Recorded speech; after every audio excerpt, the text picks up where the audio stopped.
ইসলামী শরীয়ত অনুযায়ী সুদ গ্রহণ করা হারাম। আর তাই অনেকগুলো ব্যাংক যেমন সুদ দিয়ে থাকে, কিছু কিছু ইসলামী ব্যাংক রয়েছে যে ব্যাংকগুলোতে সুদ দেয় না।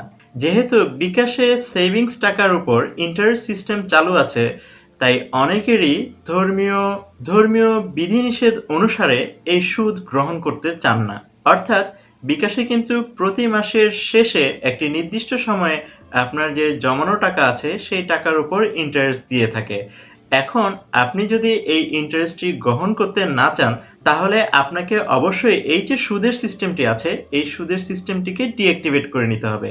তো আজকের ভিডিওতে আমি আপনাদের দেখিয়ে দিব কিভাবে বিকাশের এই সুদের সিস্টেম থেকে নিজেকে ডিঅ্যাক্টিভেট করে নিতে পারেন। আসসালামু আলাইকুম, আপনারা দেখছিলেন সার্গো আইটি টেকনোলজির। এরকম আপডেট পেতে অবশ্যই চ্যানেলটি সাবস্ক্রাইব করবেন এবং পাশে থাকা বেল আইকনটি বাজিয়ে দিবেন। আর যারা এরই মধ্যে সাবস্ক্রাইব করে নিয়েছেন তাদের জানাই ধন্যবাদ।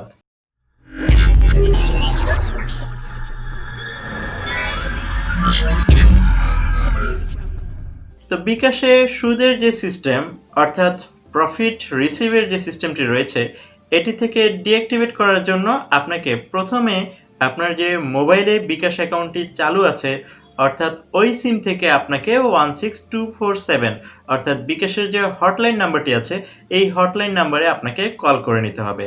তো কল করে নেওয়ার পর আপনাকে ভাষা সিলেকশনের জন্য বাংলার জন্য 1 এবং ইংরেজির জন্য 2 চাপতে বলা হবে। তো এই ক্ষেত্রে আপনি যদি বাংলায় পরবর্তী নির্দেশগুলো শুনতে চান 1 চেপে নেবেন, এবং নির্দেশগুলো যদি আপনি ইংরেজিতে শুনতে চান তাহলে আপনার কিপ্যাড থেকে 2 চেপে নেবেন। এই অপশনটি পাস করার পর আপনাকে জমানো টাকার উপর ইন্টারেস্ট এবং অন্যান্য তথ্য জানার জন্য 5 চাপার জন্য বলা হবে। এর মধ্যখানে 1 থেকে 4 পর্যন্ত অন্যান্য নির্দেশাবলীগুলো থাকবে, যেটির ক্ষেত্রে আপনাকে নির্দেশাবলীগুলো শুনে 5 পর্যন্ত বলা পর্যন্ত ওয়েট করতে হবে, এবং যখনই জমানো টাকার উপর ইন্টারেস্ট এবং অন্যান্য তথ্যের জন্য 5 চাপতে বলা হবে তখনই আপনি 5 চাপবেন, এবং 5 চাপার পর ইন্টারেস্ট সংক্রান্ত তথ্যের জন্য 1 চাপতে বলা হবে। সেই ক্ষেত্রে আপনি 1 চেপে নেবেন।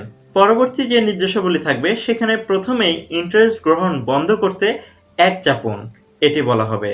আর আপনি যদি পূর্বে বন্ধ করে থাকেন তাহলে কিন্তু চালু করার সিস্টেমটি এখানেই রয়েছে। অর্থাৎ পুনরায় যদি আপনি এই সার্ভিসটি চালু করতে চান তাহলে আপনাকে 2 চেপে নিতে হবে। আর যেহেতু আমরা এই ক্ষেত্রে ইন্টারেস্ট বন্ধ করতে চাচ্ছি তাই আমরা 1 চেপে নেব, এবং যখনই আপনার এই অনুরোধটি রিসিভ হবে অর্থাৎ বিকাশ যখনই আপনার এই সিস্টেমটি অ্যাক্টিভেট করে নেবে সাথে সাথে আপনি আপনার মোবাইলে একটি SMS এর মাধ্যমে নোটিফিকেশন পাবেন। তাহলে এইভাবে খুব সহজেই কিন্তু আপনি বিকাশের যে সুদের সিস্টেমটি আছে এটি থেকে নিজেকে ডিঅ্যাক্টিভেট করে নিতে পারছেন।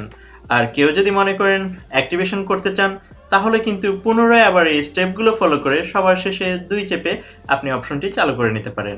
তো ভিডিওটি ভালো লেগে থাকলে লাইক কমেন্ট করে আপনার বন্ধুদের সাথে শেয়ার করে দিবেন, এবং যারা এখন পর্যন্ত আমার চ্যানেলটি সাবস্ক্রাইব করেনি অবশ্যই চ্যানেলটি সাবস্ক্রাইব করে নেবেন এবং পাশে থাকা বেল আইকনটি বাজিয়ে দিবেন, যাতে করে পরবর্তী প্রত্যেকটি আপডেট সবার আগে আপনি পেয়ে যান। সবাই সুস্থ থাকবেন, ভালো থাকবেন, আল্লাহ হাফেজ।